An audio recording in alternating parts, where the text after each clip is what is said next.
This podcast was produced by OAR FM Dunedin with support from New Zealand On the Air. The young shining cuckoo is fed by its foster parents on insects and spiders. But the korimako, or bellbird, has a much more interesting diet of nectar. It's been something of a radio personality and has sung on shortwave radio to Australia and the Pacific nations for 30 years. However, the early recordings failed to reflect the versatility of the bellbird, with its wide variety of liquid notes and artistically placed clicks and bell-like sounds. It's not surprising that Maori mythology describes korimako, the bellbird, as the messenger of Tane, sent to herald the coming of the sun.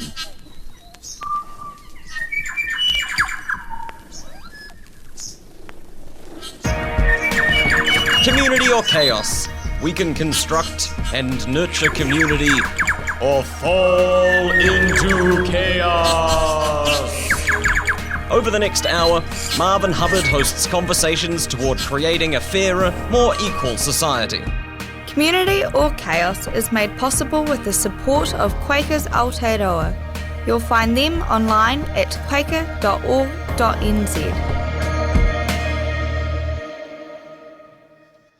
Good day, friends. Today we have with us Professor Nicholas Townsend from the University of Bristol, and he's in policy studies, and we'll be talking about the common good. Well, welcome to Community or Chaos, Nicholas. Thank you. Thank you.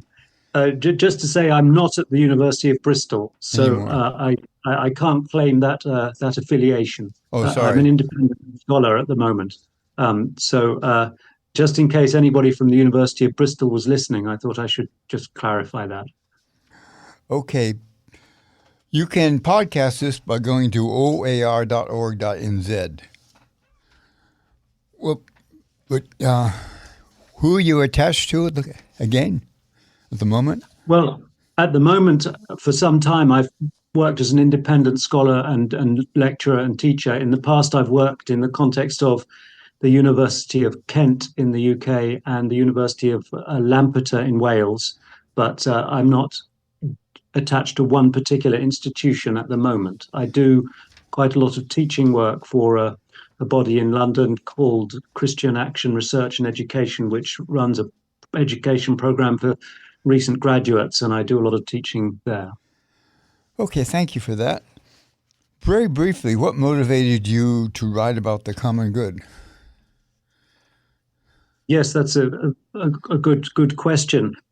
I think, like many people, Marvin, I became conscious over the years, having grown up in the society that we now live in the West, of the extent to which its modes of thought are quite individualistic.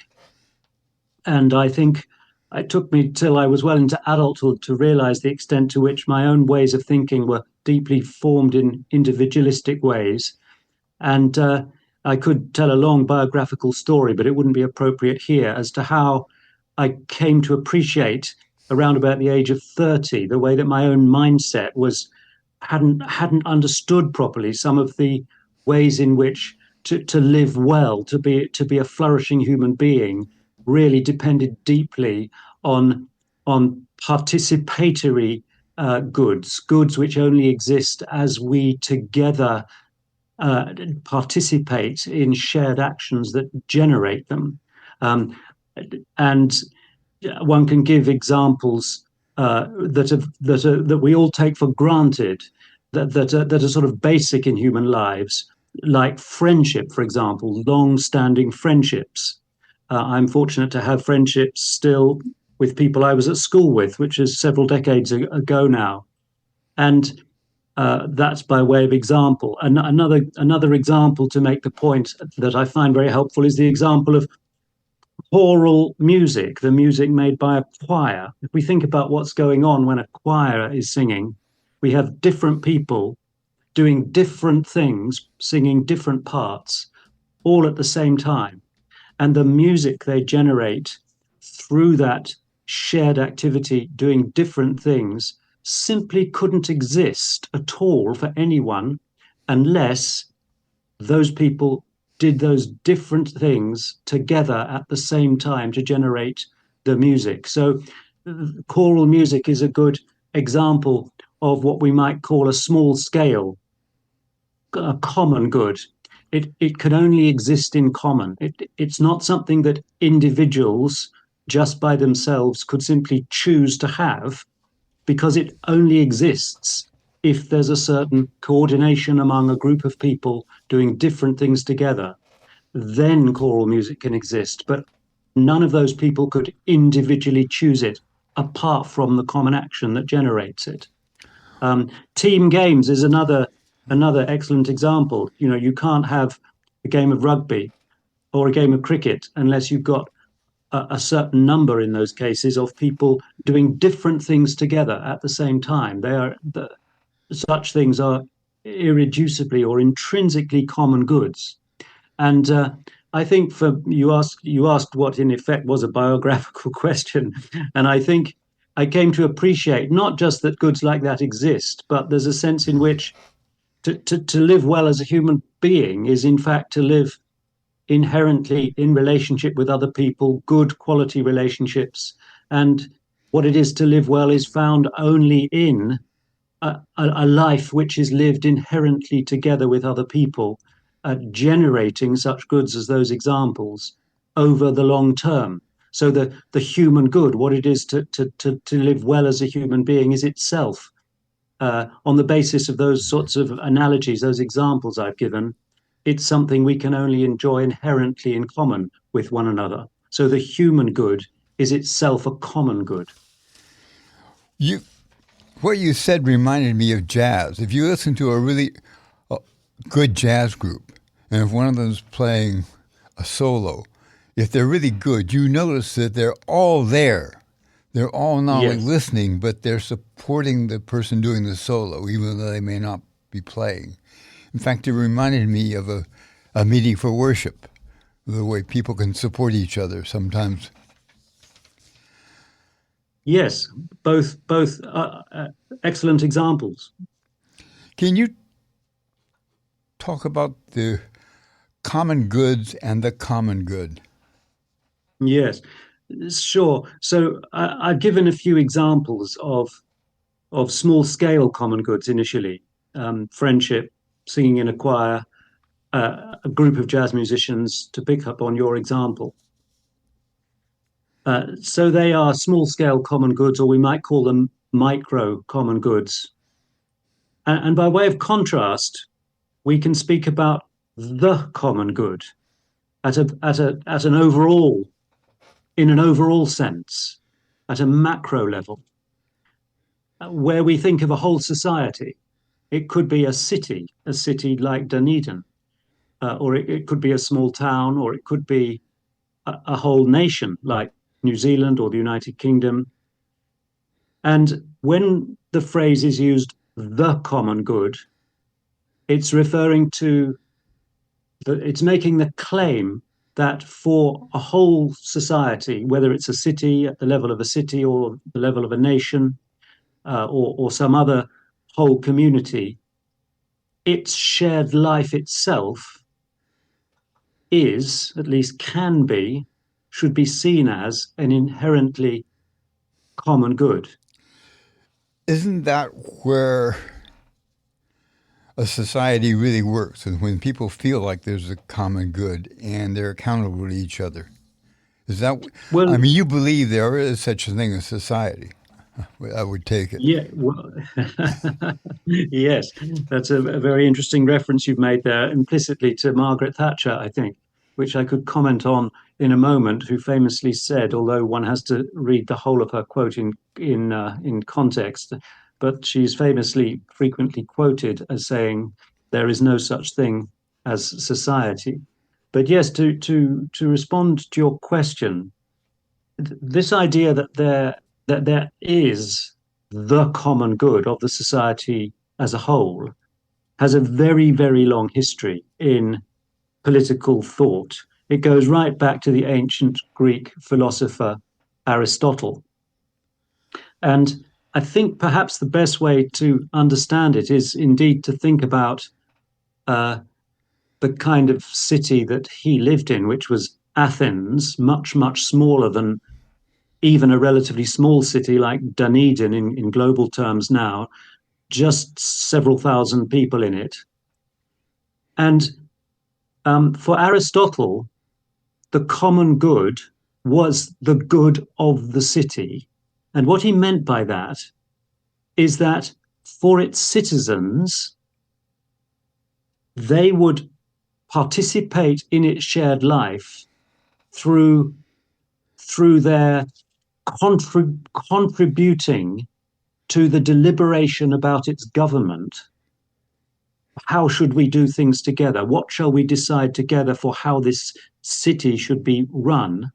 What we can generate in our common life together. So the citizens participated in deliberation about the city's own good, and then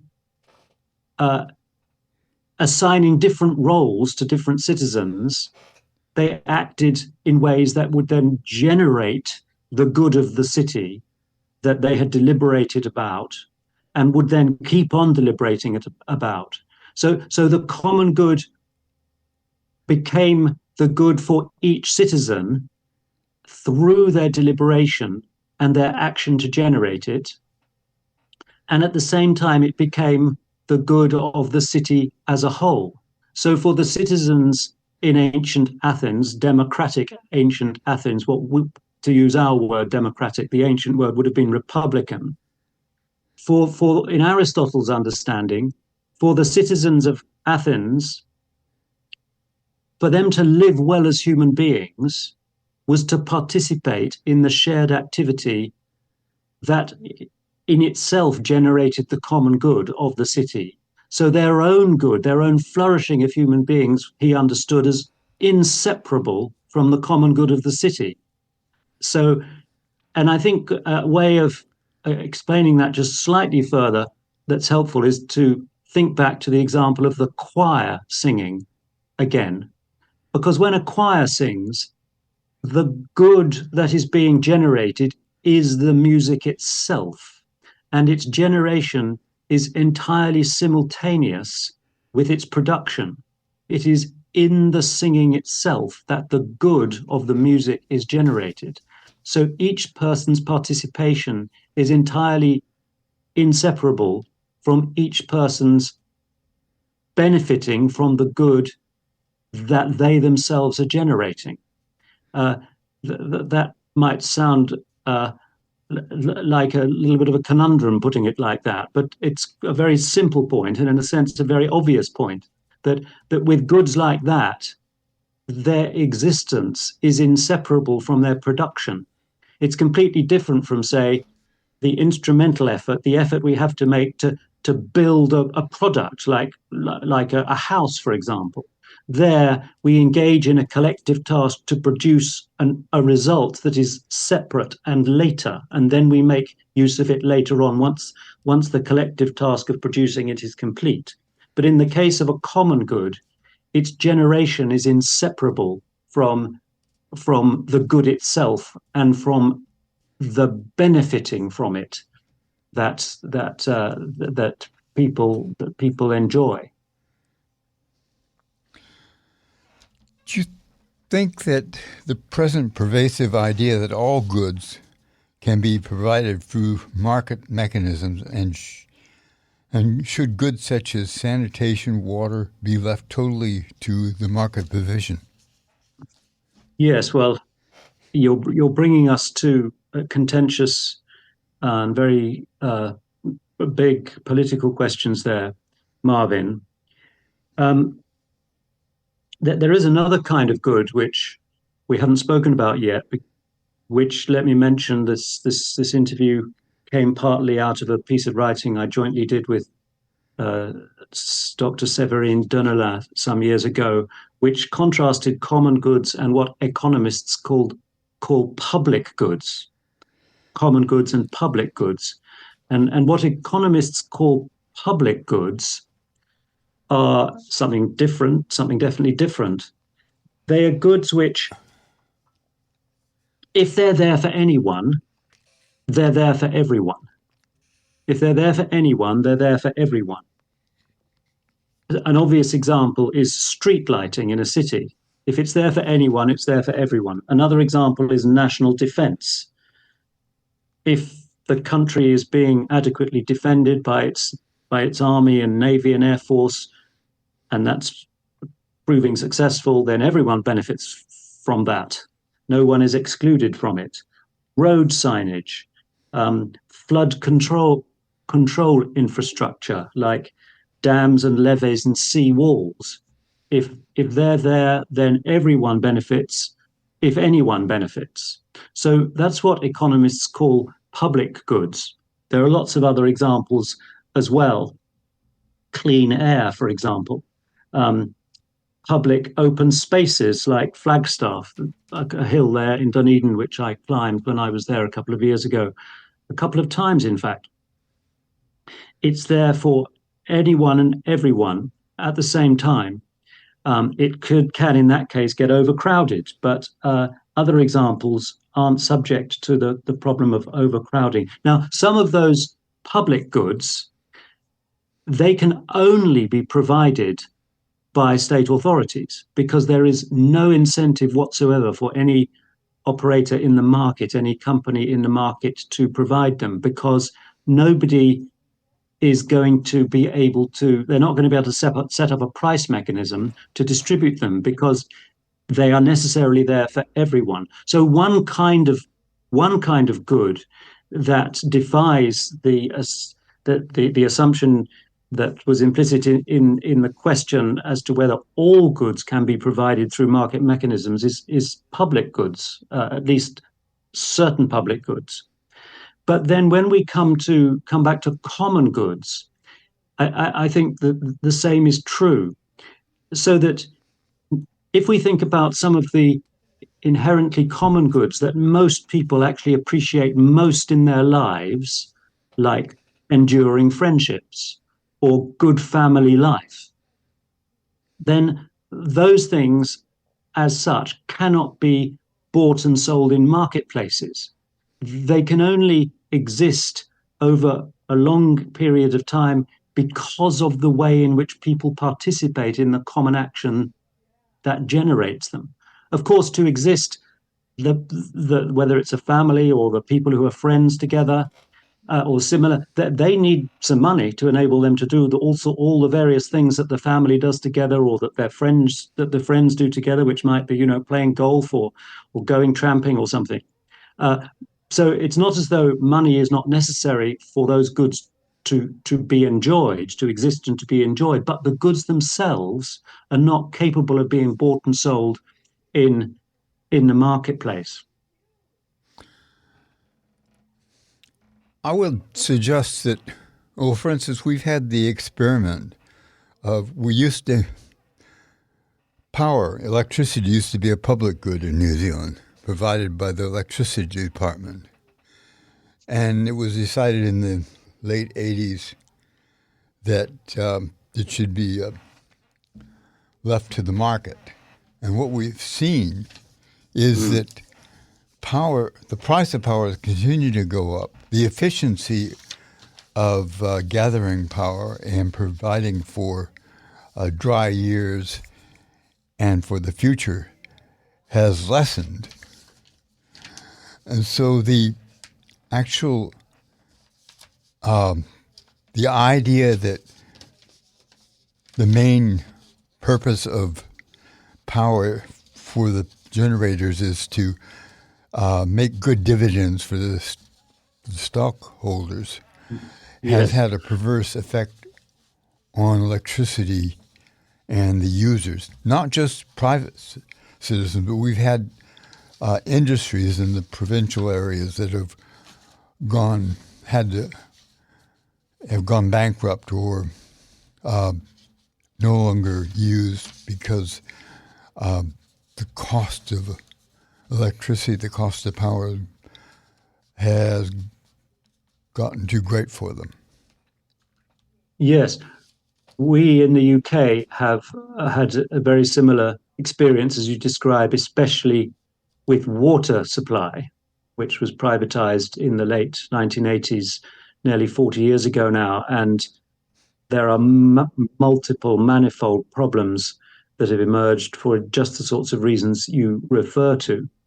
However, it's worth noting that such goods as those utilities, the provision of electricity supply or water supply, or certainly in the UK throughout the country, gas supply, and in New Zealand too. Does New Zealand have gas supply throughout the country? I can't. Not recall. throughout the country, but certain parts of the country certainly. Economists, in fact, don't use the term public good to describe those sorts of products, whether they are in fact supplied through the public sector by the state or by private companies. They can, in principle, be provided by either. It would be more accurate to call them collective goods, I think, because whether it is the state directly or a private company that to some degree, but perhaps inadequately, is regulated by the state, whether it's either of those that provides those goods, what's really going on there is that there is a collective effort by all the people who run the gas supply or electricity supply company to enable the provision of this service to everyone in the street and in the city in the case of electricity. And it's the definition that I gave earlier of a public good, where if it's there for anyone, it's there for everyone, doesn't apply in relation to electricity supply or gas supply, because there is an expectation that people will pay for that, for their direct use of it, in a way that there's no such expectation that you pay for your street lighting in general, unless you live in some gated community. So I think that the question about whether there is direct state provision of those sorts of services or it's better done through the private sector is a pragmatic question. And there are arguments in both directions. But in practice, the massive drive to privatization in the 1980s and 1990s has proved singularly unsuccessful in relation to some industries. However, I can take the issue beyond that if it might be helpful. Sure. Yeah, so, it was in the 1980s in the United Kingdom, and then, which I think pioneered the phenomenon of privatization under Mrs. Thatcher's government. The 80s and the 90s, there was lots of privatization of what had been state-run industries in many countries. But that was part of a bigger picture. And that bigger picture can be characterized by two words. One is neoliberalism, which is a short form of neoclassical liberalism, which was that word roughly labels the revived free market economics championed politically by Mrs. Thatcher and Mr. Reagan, and in New Zealand by Roger Douglas, and philosophically by Friedrich Hayek, which emerged in the 70s and then gained political power and political advocacy in the 1980s, and then came to characterize political positions more or less right across the spectrum by the 1990s. So in Britain, New Labour; in the United States, the Democrat President Bill Clinton embraced the idea that the best way of distributing goods and services was through maximally free markets. Yes, they needed to be regulated, and there were different views on the extent to which they needed to be regulated, but nevertheless, the advocacy of free markets became part of what was called the Washington Consensus in policymaking. The second aspect was globalization, where that advocacy of free markets was combined with their globalization, their extension across many countries of this, and the assumption in that combination of globalization and a celebration of the possibility of free markets the assumption in that tended to be that anything that was worthwhile in human lives could be made subject to distribution through markets, whether goods or services. And the more that people have access to free markets, the more they'll be able to get the things they want by their individual free choices, and the better off they'll all be. And in the way of seeing the world that was implicit in that advocacy of globalized free markets as the way to prosperity, in that way of seeing the world, what I've called earlier in our conversation common goods, inherently common goods, didn't really get a look in. It came to be, as it were, ignored, or there was a kind of blindness to the reality for many people, most people, almost everyone, that some of the most valued things in life are not commodities, goods or services that we can buy in marketplaces. And among those common goods that we value, I've given some micro examples. I've referred a little bit to the idea of the common good of a whole society. But thinking on the more macro side, further, the good of a whole city or of a whole nation, a sense that there is of national identity, for example, that is an inherently common good, but it's not something in itself that can be bought and sold in marketplaces. And the shift to globalized free trade had devastating effects on some communities, for example, in the United Kingdom, in cities in the north, in the United States, in the so-called Rust Belt states, what sometimes are now called, or have been for a long time, I think, called the flyover states, by people who fly directly from the East Coast to the West Coast and vice versa in the United States, the former industrial heartland. And in the shifts and the deindustrialization in Western countries like the UK and the United States and other countries too, that globalized free trade led to, what was lost for a lot of people who'd previously worked in such industries as declined was not just the loss of particular jobs, not just the loss of a family income, not just the loss of a livelihood in that sense, but it was the hollowing out of whole communities, and therefore the loss of inherently common goods that constituted for those people their shared life, their shared culture, the goods which were constitutive, that formed an inherent part of their own flourishing as human beings. But that philosophy that came to be expressed through free market globalization just didn't have any conception. It didn't really have any way of conceiving of those goods. So it couldn't understand the way that they were being lost and the way that people were suffering because of those losses. And I think that the reason I've tried to outline that very broad brush history of about the last 40 years is because many people living in those sorts of areas in the United States and in the United Kingdom also, and in other countries, became just increasingly disillusioned with the whole of the political establishment whose policies of globalization had hollowed out their local communities and left them not just economically deprived, but also in a sense culturally deprived. They then reacted against that whole way of seeing things. And I think there we have one of the roots of the great bursting out of kind of populist, resentment-filled politics in the last decade, which found expression very famously in the election, the rise to prominence and the election of Donald Trump in the United States, and also in the very unexpected development of the UK leaving the European Union, Brexit, which was driven by large numbers of, in the case of the UK, large numbers of people in the north and the east of the country, in areas that had been subject to great changes of various kinds over which they hadn't had any say.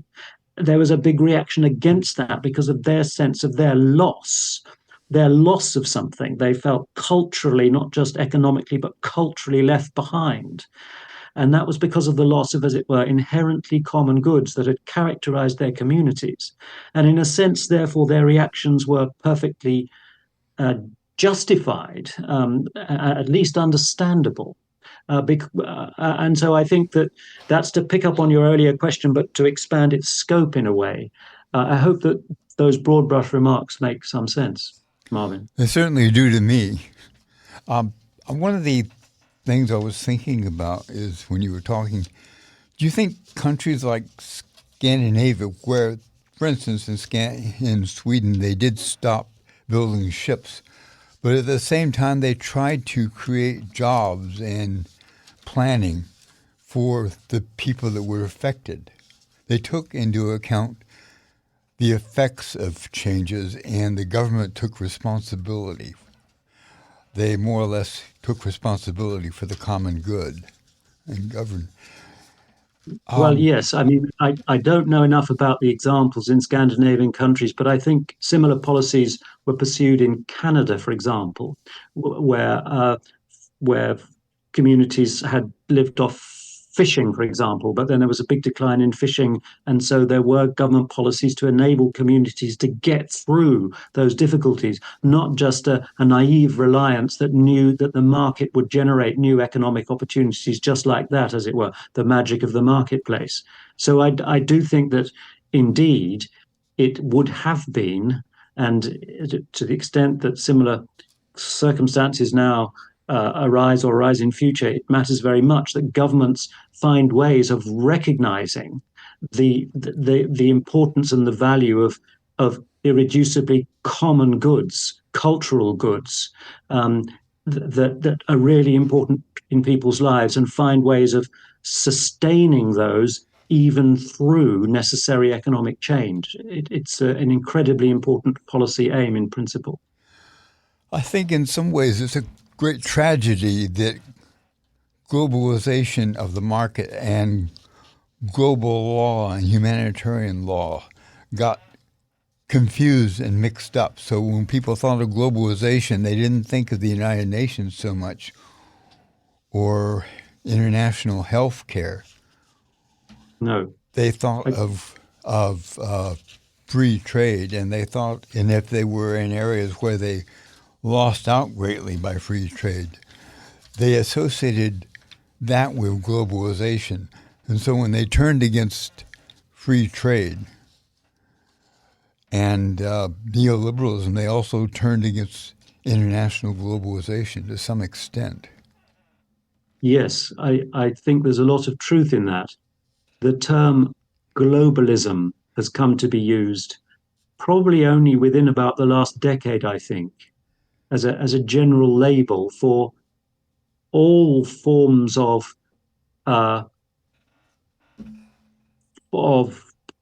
political organization of any sort, even cooperation on a global level, be it in relation to healthcare, be it in relation to international law, not least as it relates to war, which is incredibly important, as well as such as it relates to economic issues and globalization in the specifically economic sense. Globalism has come to be this label under which all those things are assumed to fall. And for some who are associated with the kind of reaction against the effects of economic globalization that I was speaking about just now, globalism has become a term of abuse. So people are as it were, cast aside because they're perceived as being globalists. Whereas, in fact, as you say, Marvin, international law, for example, is a completely different kettle of fish from economic globalization. And one of the main constitutive parts of international law is the so-called laws of war, which are about forms of action that are in principle permissible and not permissible in law. For example, the direct targeting of civilians is seen as never, ever justified because it's entirely inseparable morally from murder, that's a part of international law which has got absolutely nothing to do with neoliberal globalization.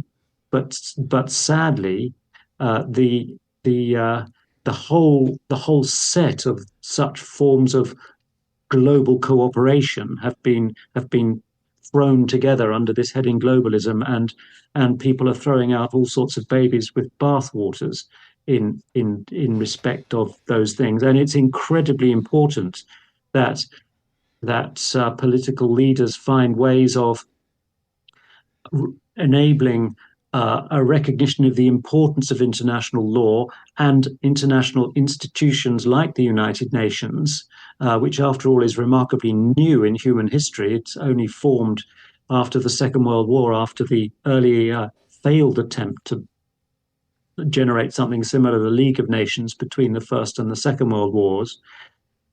So it's new in human history that it's provided an extraordinary forum for taking forward all sorts of initiatives that have had immense benefits, and the climate of skepticism about all of that is extremely concerning. So one can certainly be a critic of neoliberal globalization without being a critic of other really important aspects of global cooperation. I mean, there's a fantastic example to give here, which is to do with the eradication of smallpox. In 1980, smallpox was announced as completely eradicated from the world. It had been a disease that had killed hundreds of millions of people. And through international cooperation, even during the Cold War, by the United States and the Soviet Union and lots of other countries, that was achieved. And to use one of the terms I spoke about earlier, now the absence of smallpox in the world is a public good. It exists. It exists for everyone, and no one can be excluded from it. And we don't have to compete for it. It's a good for all of us. It's a global public good.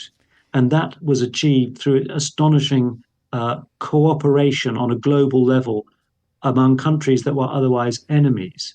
And that sort of example needs to be held in mind because of what it might inspire in terms of future such examples. And another example, very pertinent in the context of New Zealand as a southern hemisphere country, like Australia, was the reduction in the ozone layer, which was recognized possibly in the early 1970s. I don't remember the exact dates. Had very serious effects in terms of making serious sunburn much more likely in places where the ozone layer was thin or absent, and so causing cancer. But in the 1980s, as long ago as the 1980s, countries came together and agreed the Montreal Protocol on the phasing out of the chemicals that were very widely used, for example, in fridges, which it had been recognized had contributed to the decline in the ozone layer. And that treaty was agreed, and very gradually the ozone layer, as I understand it, is recovering. I mean, that sets an amazing precedent for what can be possible through international agreement, including in relation to the much larger problem of climate change, which we cannot but be conscious of the multiple evidences for which in many, many countries all around the world now. Such global cooperation is incredibly important, not least to generate such public goods as they will be if they are achieved, like the absence of the risk of smallpox now in the world that has been entirely eradicated. Those examples are in relation to public goods, what economists call public goods, goods that if they're there for anyone, they're there for everyone.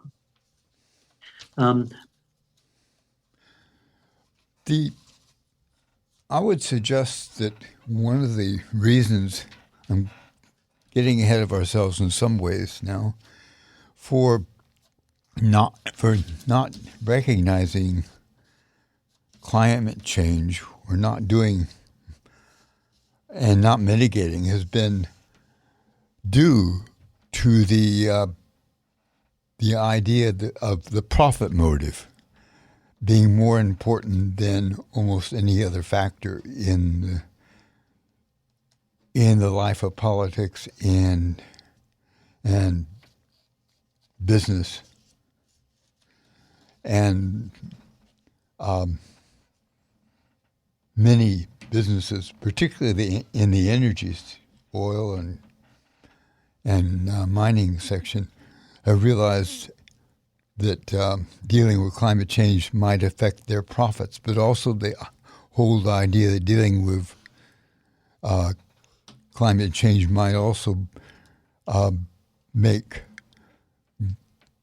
collective decisions through government and other ways more necessary and more popular. All these things they disliked, and they acted like the tobacco industry were cancer.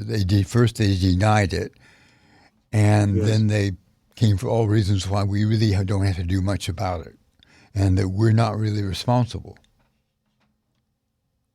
Yes. I mean, going back to what I said earlier about the combination of neoliberal economics, the belief in free markets as the way to generate almost all kinds of goods that there are that can benefit people, the combination of that with globalization. Another inherent aspect of that package, so to speak, was the assertion made explicitly by the famous economist Milton Friedman, writing in the 1960s, that the sole responsibility of any business is to maximize profit. And I think, well, let me say that there's nothing that I wish to say, might have said already, or will say during this conversation that means to imply that business, private sector business, is in any way a bad thing. On the contrary, it's an excellent thing. It enables us to benefit from many goods and services, real goods and services, things that are good for us and that are of service to us that we couldn't otherwise benefit from. Businesses are excellent institutions, and indeed, in their shared life together, the life of the different workers in the business, the different employees in the business, that shared life can itself be a common good. And in principle, it should be a common good. Then they're not competing with each other. They're cooperating to produce goods and valuable services.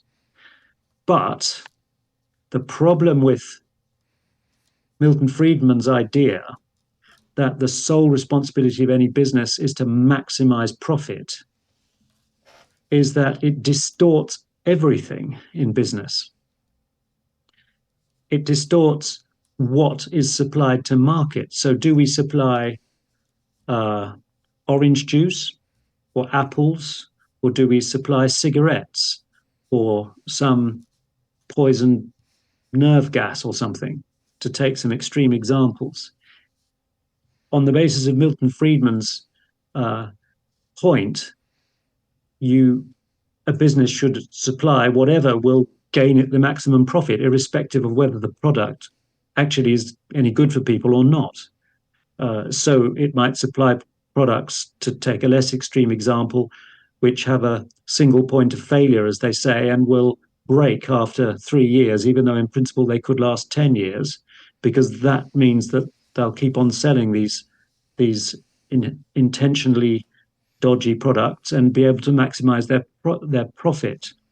It distorts the relationship between the company and its workers, because they are conceived merely as instruments to contribute to profit maximization. They're not really being related to as human beings as such, but only in effect as machines to generate profit.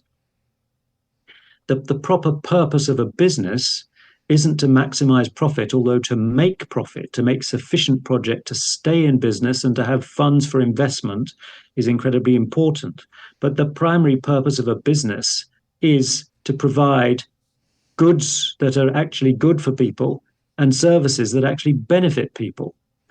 And making profit is a means to that end. Whereas in the Milton Friedman neoliberal vision, it was made the overriding end to which everything else was made a means. And when that happens, business basically gets completely distorted away from its fundamental good purpose. And not only that, relating it to your question about ecological challenges and ecological damage, a business that has subjected all its activities to maximizing profit will see its use of the raw materials that we can extract from the planet, whatever they might be, as merely means to be used in whatever way the company can to maximize its profits, irrespective of the cost, the wider cost to the planet there might be of that extraction. And so there's a sense in which that form of business, that form of neoliberal capitalism driven by the overriding goal of maximizing profit, will inevitably, as night follows day, have an extensively abusive effect on the planet. And that's what we have been seeing in multiple ways. Of course, governments can regulate, and they should regulate to protect the planet.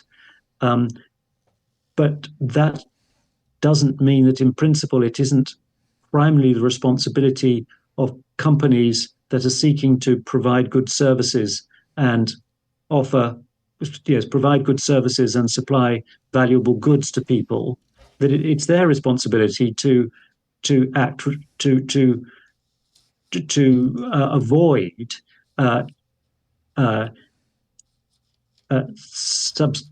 extensive and unsustainable damage to the natural environment in the way they go about their business, just as their responsibility to provide goods that will actually benefit people. So I think, yes, governments have a really crucial role, but I think that morally it's companies themselves that need to shift away from the orientation simply to maximizing profit. There was a very, very good book on this published some years back, I think in 2012, by an American academic called Lynn Stout, entitled The Shareholder Value Myth: How Putting Shareholders First Harms Investors. So the shareholder value myth, that's another way of referring to the overriding goal of maximizing profit, because what that means in practice is maximizing return to shareholders. And that specifically was what Milton Friedman argued was the only responsibility of business. Doesn't some of this go to the idea of what is a human being? What forms our character? I mean, can we talk, for instance, I believe that human beings have mastered language better than any other animal. Communication. And does that say something about human beings? Well, yes. This is another even broader question, a more philosophical question. It actually takes us back to thinking about common goods again, because the claim that has been made in the philosophical tradition that descends from Aristotle and was very much taken up in the Christian tradition in Western thought, articulated explicitly in St. Augustine, for example, and St. Thomas Aquinas in the medieval period, has included almost as a stance that just came to be taken for granted, that the human being finds their true humanness, their fulfillment, their flourishing inherently in relationship with other human beings. Other human beings are not merely instruments that they use for their private purposes. It is in living together that we all become fully human. And that's another way of saying what I said earlier, that the human good lies in the common good. It is inseparable from the common good. It is the same thing as the common good. And I think that to the extent that the modes of thinking about humanness that are associated with profit maximizing neoliberal globalized capitalism, to the extent that modes of thinking associated with that have come to form our views of humanness, of what we are as human beings, that we are essentially consumers of commodities, and it's by buying things in the marketplace that we will have the good life. To the extent that way of thinking has come to be just taken for granted culturally in the world we live in, then the other perspective I just referred to, where in fact the human good, the good life for us, is found inherently in living in a community that itself is characterized by the common good, that's lost sight of. That's not even understood at all. It's as a way of seeing things. There's just no appreciation of what that even begins to mean. I may be overstating that, but I think there's truth in that. I mean, historically, I think that as I said a moment ago, it was almost just assumed as part of the background understanding of the world and of life from in the context of the Western world, from ancient Greece through the emergence of Christianity, through the early centuries of the Christian era, the medieval period, right up until about the 17th century, that the human good was found in the common good. The idea that the concept of the common good was just taken for granted in all the modes of thought that in terms of which people conducted their lives. You can find this. Whereas from the 17th century onwards, there was a big shift to kind of individualistic ways of seeing human beings, and that still has had huge significance in our day in such developments as we've spoken about in terms of the revival of free market profit maximizing neoliberal capitalism from the 1980s onwards. In some ways, you can find that thought also in Confucianism in China and the Far East, especially if you go back a ways. But can we consider the earth and the natural environment, which we're part of as mammals? Yeah. Can we consider that's part of our common good? Yes. Or should we consider? Yes, thank you. Thank you for coming back to that, which I didn't pick up on from your previous question. Sorry about that. You will know probably that the late Pope Francis, who was in many ways significantly different from his predecessors, coming from a different background from Latin America.